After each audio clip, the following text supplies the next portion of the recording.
नमस्कार, मैं डॉक्टर अंकित पारक हूँ। मैं बच्चों के चेस्ट और लंग्स का स्पेशलिस्ट हूँ। आज हम एक बच्चों की कॉमन कंडीशन के बारे में बात करेंगे जिसको हम कहते हैं स्ट्राइडर। तो जैसे हमने अपने पिछले वीडियोस में डिस्कस किया, हमारे जो बच्चे हैं उनके सांस के रास्तों से अलग अलग तरह के नॉइजेस कई बार सुनाई देते हैं और उसमें से एक तीखा तरह का नॉइज होता है, उसे हम स्ट्राइडर कहते हैं। कुछ इस तरह का नॉइज। ये जो स्ट्राइडर वाला साउंड है, कॉमनली ये वायरल इन्फेक्शंस के साथ होता है। वायरल इन्फेक्शंस के साथ कभी कभी जो हमारा विंड पाइप है उसके अंदर स्वेलिंग आ जाती है। इस कंडीशन को हम क्रूप कहते हैं। ये इन्फ्लुएंजा या पैरा इन्फ्लुएंजा नाम के वायरसेस से होता है और यूजुअली 5 to 7 डेज में सिचुएशन इंप्रूव होकर पूरी तरह ठीक हो जाती है। कभी कभी ये जो अक्यूट स्ट्राइडर है, व्हिच मींस कि ये एकदम से स्टार्ट होता है, ये इसके अलग अलग कॉजेज भी हो सकते हैं। फॉर एग्जांपल, सांस के रास्ते में कोई फॉरेन बॉडी या कोई एक्सटर्नल सब्सटेंस जैसे कोई टॉय का पीस फंस गया है या कोई मूंगफली का दाना फंस गया है, इस तरह की प्रॉब्लम्स हो सकती हैं। कुछ एटिपिकल तरह के इन्फेक्शंस भी होते हैं, जैसे कि डिप्थीरिया वाला इन्फेक्शन होता है या रेट्रोफेरेंजियल एब्सेसेस होते हैं। इन कंडीशंस में हमें कुछ और इन्वेस्टिगेशन की जरूरत पड़ सकती है। जो दूसरी तरह का स्ट्राइडर होता है वो बच्चों में, यंग बच्चों में बर्थ के आसपास शुरू होता है और ये प्रॉब्लम यूजुअली कॉन्टिन्यूअस चलती रहती है।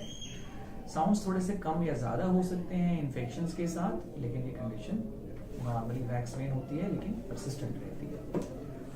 इस कंडीशन का जो सबसे कॉमन कॉज है उसको हम मेडिकल टर्म्स में लैरिंगोमलेशिया कहते हैं। उसमें जो सांस के रास्ते का सबसे ऊपर वाला भाग है, जिसको मेडिकल टर्म्स में एपिग्लॉटिस कहा जाता है, वो थोड़ा सा ज्यादा लचीला या फ्लेक्सिबल होता है और जब बच्चा तेज सांस लेता है तो वो थोड़ा कोलैप्स हो जाता है।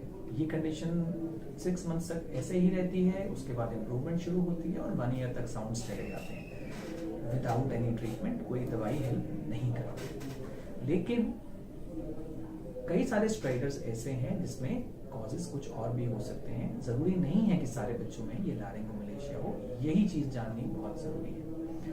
अलग अलग कॉजेज हो सकते हैं जो हमारी वोकल कॉर्ड्स को या सांस के रास्ते को इन्वॉल्व करें, जैसे कि vocal cord palsy, subglottic stenosis, haemangiomas, vallecular cyst. तो अलग अलग तरह के रीजंस हो सकते हैं। सो इम्पोर्टेंट ये है कि हम ये माने ना कि ये लैरिंगोमलेशिया है और हम आगे उसको टेस्ट करके कंफर्म कर लें ताकि आगे कोई परेशानी में हम ना फंसे।